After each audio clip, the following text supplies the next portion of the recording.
அந்த காக்கத்தோப்பு பகுதியில் நேற்று ஒரு குடியிருப்புகள் அகற்றம்னு சொல்லிட்டு ஒரு பெரிய பிரச்சனை பொதுமக்களிடையே. பெரிய பிரச்சனை கிடையாது இது. அந்த பகுதியில் ஏற்கனவே காமராஜர் காலத்தில் கட்டப்பட்ட 164 குடியிருப்புகள் சிதலமடைந்து அவ்வப்போது விழுந்து விபத்துகளை ஏற்படுத்துகின்ற நிலை. கடந்த காலங்களில் அதை யாரும் பாராமுகமாக இருந்தார்கள். அதேபோல் தமிழ்நாடு வாழ்விட மேம்பாட்டு வாரியத்தின் சார்பில் ஒரு 184 குடியிருப்புகள், அதுவும் 40 ஆண்டுகளுக்கு முன்பு கட்டப்பட்ட கட்டிடம், அதுவும் சிதறமடைந்து இடிந்து விழுகின்ற நிலையில் இருந்தது. இந்த ஆட்சி ஏற்பட்ட பிறகுதான் அங்கே ஒரு விரைவான திட்டத்தை கொண்டு வந்து 500 குடியிருப்புகளை கட்டுவதற்குண்டான ஒப்பந்தம் கோரப்பட்டு முறையாக ஒப்பந்தம் இறுதி செய்யப்பட்டு அந்த பணிகளை மாண்புமிகு தமிழக முதலமைச்சர் அவர் காணொலி வாயிலாக தொடங்கி வைத்து கிட்டத்தட்ட 4 மாதத்திற்கு மேலாகின்றது. முன்கூட்டியே கிட்டத்தட்ட 2 ஆண்டு காலமாக அந்த மக்களுக்கு இந்த நிலை எடுத்து கூறி அனைவரும் வாழ்விட மேம்பாட்டு வாரியத்தின் சார்பில் 24,000 ரூபாய் அவர்களுக்கு தொகையாக தந்து 95% மக்கள் அங்கிருந்து மறுகுடியமருக்கு சென்று விட்டார்கள். ஒரு 25லிருந்து 30 பேர் தான் நிலைமையை உணராமல் அதற்கு பிரச்சனை ஏற்படுத்தி கொண்டு அங்கு தொடர்ந்து நீதிமன்றங்களை நாடி சென்றிருந்தார்கள். நீதிமன்றத்திலும் இந்த வழக்கினுடைய நீதிமன்றம் தெரிவித்துவிட்டது. அதன் பிறகும் போதிய கால அவகாசம் தந்தும் மறுபடியும் கால அவகாசம் கேட்பதால் அங்கிருந்து வெளியிலே குடியேறி இருக்கின்ற 430 குடும்பங்கள் இன்றைக்கு ஓராண்டுக்குள் நாம் கட்டி முடித்து தந்து விடுவோம் என்று வாக்குறுதியை தந்திருந்தோம். இந்த பணிகள், இந்த ஒப்பந்தம் கோரப்பட்டு பணிகள் துவக்கப்பட்டு 6 மாதத்திற்கு மேலாக இன்னும் பணிகள் செய்ய முடியாத ஒரு சூழல் இருக்கின்றது. அங்கே இருக்கின்ற மக்கள் தயவு செய்து உங்களுக்கு மறு குடியமர்வு நிச்சயமாக இந்த அரசு ஏற்படுத்தி தரும்.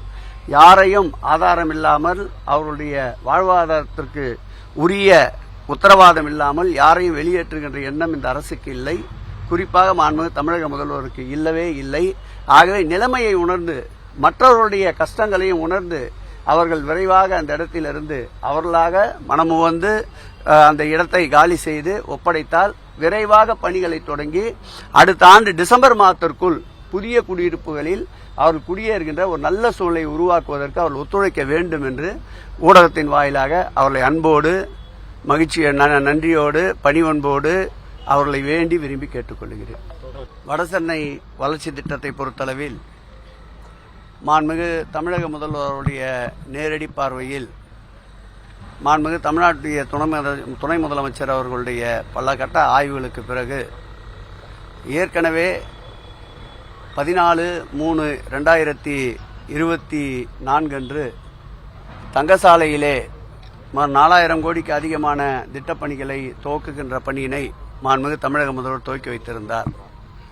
அதன் தொடர்ச்சியாக வருகின்ற 30ஆம் தேதி காலை இப்போது நாம் நின்று கொண்டிருக்கின்ற இந்த பகுதியில் சுமார் 700 குடியிருப்புகள் 2.5 ஏக்கர் நிலப்பரப்பிலே அமைய இருக்கின்றது.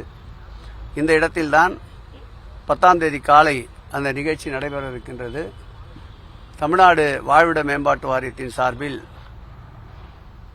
தொடங்கப்பட இருக்கின்ற திட்டங்கள், சென்னை பெருநகர வளர்ச்சி குழுமத்தின் சார்பில் தொடங்கப்பட இருக்கின்ற திட்டங்கள், தமிழ்நாடு குடிநீர் வழங்கல் கழிவுநீர் அகற்று வாரியத்தின் சார்பில் தொடங்கப்பட இருக்கின்ற திட்டங்கள், தமிழ்நாடு மின்சார வாரியத்தின் சார்பில் தொடங்கப்பட இருக்கின்ற திட்டங்கள், மக்கள் நல்வாழ்வுத்துறை சார்பில் தொடங்கப்பட இருக்கின்ற திட்டங்கள், சென்னை பெருநகர மாநகராட்சியின் சார்பில் தொடங்கப்பட இருக்கின்ற திட்டங்கள் என்று பல்வேறு திட்டங்களுக்கு அடிக்கல் நாட்டுகின்ற பணியும் அதேபோல் முடிவுற்ற பணிகளை மக்கள் பயன்பாட்டிற்கு அர்ப்பணிக்கின்ற அந்த இனியதொரு நிகழ்வை மாண்புமிகு தமிழக முதல்வர் அவர்களுடைய பொற்கரங்களால் இந்த நிகழ்வு வருகின்ற 30ஆம் தேதி காலை 10 மணி அளவிலே துவங்கப்பட இருக்கின்றது.